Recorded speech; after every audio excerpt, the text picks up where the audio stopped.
You can sleep 8 hours and still wake up feeling like you barely slept. That usually means the problem isn't time in bed. It's sleep quality, timing, or something quietly interrupting your deepest stages. Think of sleep like charging a battery. If the connection is loose, you can leave it plugged in all night and still wake up at 50%. In this video, you'll get a clear mental model for why this happens and what to check first. We'll talk about sleep cycles, light and temperature, caffeine and late meals, stress chemistry, breathing issues, and even the hidden naps that steal pressure from nighttime sleep. None of this requires gadgets to understand. You just need a few simple observations you can make in your own routine. By the end, you'll know which lever is most likely draining your energy, and what small change usually gives the biggest payoff. Let's start with the most common misunderstanding: what 8 hours actually means. Moving to slide 2. Sleep isn't one long steady state. It moves in cycles, roughly 90 minutes each, shifting between light sleep, deep sleep, and REM. Deep sleep is where physical restoration tends to peak. REM is where the brain processes emotion and memory. If you wake up in the wrong part of the cycle, you can feel heavy and foggy, even if the total hours look perfect. That groggy feeling is called sleep inertia. It's not laziness, it's your brain still in night mode. This is why two people can both sleep 8 hours and feel completely different. One woke after a cycle ended, the other woke in the middle of deep sleep. A practical takeaway is to watch patterns, not single nights. If you consistently wake to an alarm, you're more likely to be interrupted mid-cycle. That doesn't mean you must chase perfect timing. It means timing is one of the first knobs to test. Moving to slide 3. One of the biggest reasons you wake up tired is fragmentation. That's when your sleep is broken into tiny chunks by brief awakenings you may not remember. Your brain can wake for just a few seconds from noise, light, temperature shifts, a full bladder, or stress. You might think you slept straight through, but your deep sleep gets shaved down. The next day, you feel unrefreshed, irritable, and mentally slower. A key clue is this: if you spend enough time in bed, but still crave naps, fragmentation is often involved. Another clue is waking with a dry mouth, or waking multiple times without a clear reason. The fix starts with identifying the interrupter. Is it environmental, like a partner moving, or a hallway light? Is it behavioral, like late fluids? Or is it physiological, like breathing disruptions? You don't need to guess wildly, you just need to run a simple elimination process. Moving to slide 4. Your circadian rhythm is your internal clock. It sets the timing of sleepiness, alertness, body temperature, and hormone release across the day. When your schedule fights that rhythm, you can get 8 hours that are biologically off. That often happens with inconsistent bedtimes, sleeping in far on weekends, or getting bright light late at night. The result can feel like jet lag without travel. You wake up tired, and your energy peaks at the wrong time. A simple test is consistency. If you sleep and wake at different times each day, your body can't predict when to power down. Another major lever is morning light. Bright light early tells your brain, day has started, which helps shift your rhythm earlier and makes nighttime sleepiness arrive more naturally. At night, the opposite matters. Dimmer light and fewer bright screens help melatonin timing, which supports smoother sleep onset. Moving to slide 5. Caffeine is a common reason people wake up tired, because it can quietly reduce sleep depth.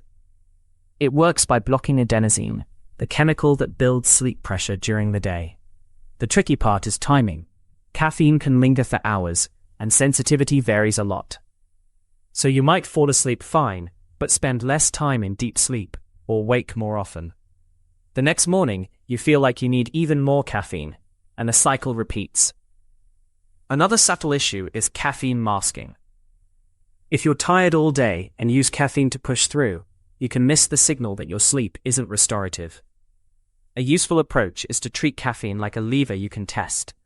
Try moving your last caffeinated drink earlier, or reducing the dose, and watch what happens to morning energy over a week. If mornings improve, you found a major contributor without changing anything else. Moving to slide 6. Late meals can make you wake up tired, even if you slept long enough. Digestion is active work. If you eat a heavy meal close to bedtime, your body temperature and metabolic activity can stay elevated. That can reduce the smooth dropping temperature that helps initiate deeper sleep. Some people also get reflux symptoms at night, which can cause micro-awakenings. Even without obvious heartburn, the body can respond to discomfort. Sugar-heavy desserts late can also create more unstable blood sugar overnight for some people, which may increase wake-ups. The goal isn't perfection. It's finding the timing and size that lets your body settle. A practical guideline is to keep the last large meal earlier, and if you need something later, choose a lighter option. Also notice hydration timing. Too much fluid late can trigger bathroom trips that break sleep architecture. Small adjustments here can create surprisingly big morning changes. Moving to slide 7. Temperature is one of the most underrated sleep variables. To fall asleep and stay asleep, your core body temperature needs to drift down. If your room is too warm, or your bedding traps heat, your body has to work harder to cool itself. That can lead to lighter sleep and more awakenings, especially in the second half of the night. On the other hand, being too cold can also keep your nervous system slightly activated. The sweet spot is personal, but most people do better in a cooler room than they expect. Another factor is airflow. Stale, warm air can feel subtly uncomfortable and fragment sleep. A simple experiment is to adjust the environment before changing your whole routine. Try a cooler bedroom, lighter bedding, or better ventilation for a week. If you wake up less and feel clearer, you've identified a physical driver.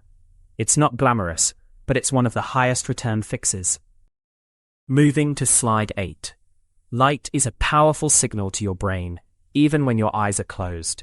Small amounts of light in the bedroom can reduce melatonin and make sleep lighter. Streetlights, hallway light, and electronics can be enough. The bigger issue is bright light in the hour or two before bed. That tells your brain it's still daytime, pushing your rhythm later. Then you still have to wake up at the same time, so you cut off the last part of sleep, when REM tends to be more common. That can leave you mentally dull and emotionally flat. The fix is straightforward. Make nights darker and calmer. Use dim, warm lighting in the evening. Keep the bedroom as dark as you can. And if you wake at night, avoid blasting yourself with bright light, because it can make it harder to fall back asleep. Light hygiene sounds simple, but it's one of the strongest tools for waking up clearer. Moving to slide 9. Stress doesn't just affect your mood. It changes your sleep chemistry. When your brain thinks something is unresolved, it keeps a higher level of alertness, often through cortisol and adrenaline. You might fall asleep, but your sleep can be lighter, with more awakenings and less deep restoration. A classic pattern is waking up at the same early hour with your mind already running. Another pattern is intense, vivid dreaming with a tired morning. The goal isn't to stop stress, because that's not realistic. The goal is to create a shutdown routine that tells your nervous system the day is done. The most effective version is boring and consistent. A short brain dump list, a simple plan for tomorrow, and a low stimulation wind down can reduce the need for your mind to rehearse problems at 3 a.m. If stress is your main driver, you'll notice improvement in fewer night awakenings first. Moving to slide 10. If you wake up tired and also wake with a dry mouth, headaches, or sore throat, breathing may be part of the story. Snoring is the obvious sign, but not everyone who has disrupted breathing snores loudly. When breathing is restricted, the brain may briefly wake to reopen the airway. That protects you, but it fragments sleep. Studies link sleep-disordered breathing with daytime sleepiness and reduced cognitive performance. Another clue is needing lots of sleep, but rarely feeling refreshed, or feeling worse after a full night than after a shorter one.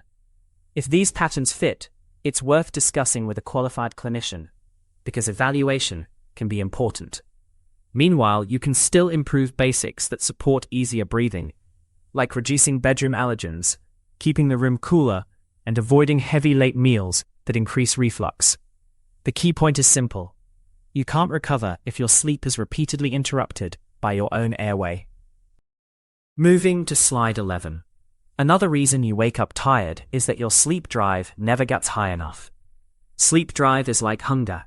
It builds the longer you're awake, and it drops when you sleep. Long naps, late naps, or lots of dozing on the couch can drain that drive. Then bedtime arrives and you're not sleepy enough, so you scroll, you toss, and you end up with lighter sleep. Even if you still get 8 hours in bed, the quality can suffer because the night becomes more fragmented. A helpful mindset is to protect your sleep appetite. If you need a nap, keep it short and earlier, so nighttime still has strong pressure. Also, watch for hidden naps, micro-sleeps during TV, or drifting off after dinner. If you fix nothing else, tightening up naps often makes bedtime easier and sleep deeper within a week. It's a simple lever, and it's completely under your control most days. Moving to slide 12. Your bedroom can either protect sleep or constantly poke holes in it. Noise is a big one. Even if it doesn't fully wake you, it can pull you into lighter sleep stages. The same goes for vibrations, like traffic, or intermittent sounds like notifications. Then there's air quality. Dust, dryness, and allergens can irritate your airway and increase night waking. And don't ignore the bed itself. An uncomfortable mattress or pillow can cause tiny position changes all night long. A practical approach is to treat your bedroom like a recovery space. Keep it dark, cool, and quiet. Reduce random light sources and consider steady background sound if your environment is unpredictable. Keep the air clean and not overly dry. And if you always wake with neck or shoulder stiffness, that's a sign your setup may be forcing micro-adjustments. These changes aren't trendy, but they remove friction from sleep, which is exactly what you want. Moving to slide 13. So how do you actually troubleshoot waking up tired without changing 20 things at once? Use a simple 2-week experiment. First, pick one anchor habit, a consistent wake time. That stabilizes your circadian rhythm faster than a perfect bedtime. Second, choose one quality lever to test for 7 days: temperature, light, caffeine cutoff, late meals, or naps. Keep everything else as steady as you can. Third, track only 3 signals each morning: how long it took to feel alert, your energy from 1 to 10, and whether you woke during the night. That's enough to spot patterns. If you see improvement, keep that change and move to the next lever. If nothing changes, don't assume you failed. It may mean the driver is physiological, like breathing issues, pain, or a sleep disorder, and it's worth professional input. The point is to turn a vague problem into a clear process. That's how you get results that last. Moving to slide 14. Let's tie it together. If you wake up tired after 8 hours, think in layers. First layer is timing. Are you waking mid-cycle or fighting your circadian rhythm? Second layer is interruptions: light, noise, temperature, bathroom trips, stress, or discomfort.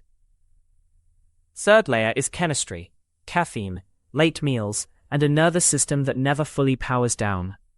And fourth layer is physiology, especially breathing, and anything that repeatedly fragments sleep. Start with the easy wins: a cooler, darker room, a steadier wake time, and an earlier caffeine cutoff. Then run your one-variable tests so you know what actually moves the needle for you. If you want to keep building energy, the goal is not perfect sleep. It's predictable, continuous sleep that matches your body clock. If this helped, subscribe for more evidence-informed, practical health explanations. And comment with a forced choice: what feels most like your issue? A, stress and racing mind, or B, light, noise, and temperature. This information is not a substitute for medical advice. Every habit sends a biological signal.